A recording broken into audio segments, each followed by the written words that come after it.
Initiative Loire, cette écluse Saint-Félix, on l'a compris, en tout cas, elle fait partie de notre patrimoine. Cette jonction entre finalement le fleuve la Loire et le canal de Nantes-à-Brest. Georges Valente, bonjour Georges. Bonjour. Vous êtes un éclusier. Tout à fait. Voilà, ça c'est des métiers qu'il faut préserver parce Exactement. qu'on a besoin de nos éclusiers, même si on a automatisé forcément le fonctionnement d'une écluse. Alors avec vous Georges, ce matin, on va vous questionner parce que nous on veut savoir comment ça marche l'écluse Saint-Félix. Parce que on l'a vu qu'elle était liée forcément au marais ici à Nantes, puisque la Loire, bien sûr, est sous l'influence des marées.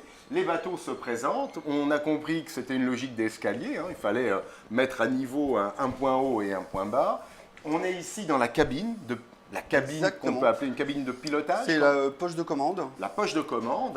Le poste de commande. Poste de commande, pardon, et qui va permettre finalement de gérer la gestion des eaux. Exactement. Dans la fosse, comment vous l'appelez? C'était l'écluse? En fait, c'est le SAS. Le SAS. Le SAS, d'accord. donc l'écluse. Le principe, il est simple, ça fonctionne comme un ascenseur. Oui. Donc, il y a un bateau qui se présente en amont. En amont. D'accord. Donc, il vient du canal, voilà, il qui veut vient du rejoindre canal. la Loire. Tout à fait. Donc, on va lui préparer l'écluse. Donc, on va déjà remplir le sas s'il est vide. D'accord. Après, on va ouvrir la porte. Oui. On va faire rentrer le bateau dans le sas. D'accord. D'accord. Une fois qu'il est dedans, il va s'attacher. Il va se mettre derrière les chaînes. Ici, Georges, on peut Avec par les contre gouttes, accueillir plusieurs bateaux. Oui, là, on peut aller jusqu'à 50 mètres 50 de bateau. L'écluse, c'est 50 Ouais, mètres. c'est 50 mètres de long, D'accord. 7 mètres de large. D'accord. Donc, on peut mettre quelques bateaux. Entendu. Voilà. Donc, une fois qu'ils sont à l'intérieur, donc ils sont amarrés. D'accord.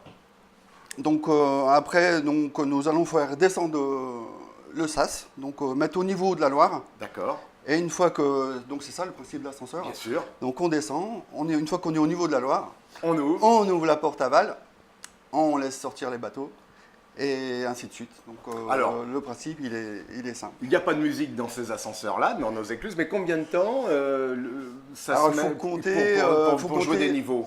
Il faut compter 20 minutes. 20 entre minutes. le temps d'entrée dans le sas, donc de préparer l'écluse, de rentrer, D'accord. et la sortie, c'est une vingtaine de minutes. Je vous pose cela parce que finalement, on est tous des passionnés. Puis c'est vrai qu'on est toujours attentif à ces moments qu'on pourrait nous aussi capter, regarder ces bateaux, en tout cas, C'est passionnant. passer de c'est Loire sûr à Erdre. Nous avons beaucoup de visiteurs, notamment au-dessus des ponts. Bien Quand sûr. il y a un bateau, les gens n'hésitent pas à s'arrêter. On a en plus un très beau poste d'observation. Exactement. Alors c'est une passion qui vous anime, vous Georges, parce que ça fait combien d'années que vous êtes Ça fait éclusier? depuis 2001. 2001, Depuis donc, 2001, bien donc je suis 18 ans. éclusier, ça fait 18 ans, voilà. D'accord, donc je suis 18 ans de éclusier. passion. Voilà, des passions. Pour terminer, une anecdote qui aurait nourri ces 18 ans particulière sur un bateau, sur, je sais pas, quelque chose qui marque votre Nous, parcours à on voit l'écluse. toujours de magnifiques bateaux, que ce soit des anciens, même des nouveaux bateaux. Oui. Et c'est ce qui nous anime, c'est ce qui nous plaît dans ce métier, c'est qu'on voit toujours des magnifiques bateaux. Et voilà, donc La plaisance la apportait plaisance finalement est énormément exactement, de elle type est- de bateau. tout Et à il y a fait. une beauté aujourd'hui Une beauté navale. navale magnifique. Et donc, c'est ce qui nous plaît dans ce métier, c'est qu'on voit, on continue de rêver de voir ces bateaux, c'est magnifique, quoi, c'est passionnant. Merci Georges, on le voit, la Loire en tout cas nourrit des passions, nourrit des hommes et des femmes en tout cas qui Exactement. travaillent au quotidien en tout cas à l'exploitation du fleuve. Un grand merci, on aura le plaisir le 27 avril en tout cas de vous accueillir ici à l'écluse Saint-Félix. Voilà, mais merci en tout cas Georges pour ce témoignage. Merci à vous et puis, à très vite très bien vite. sûr pour comprendre un peu mieux le fonctionnement de l'écluse. À bientôt.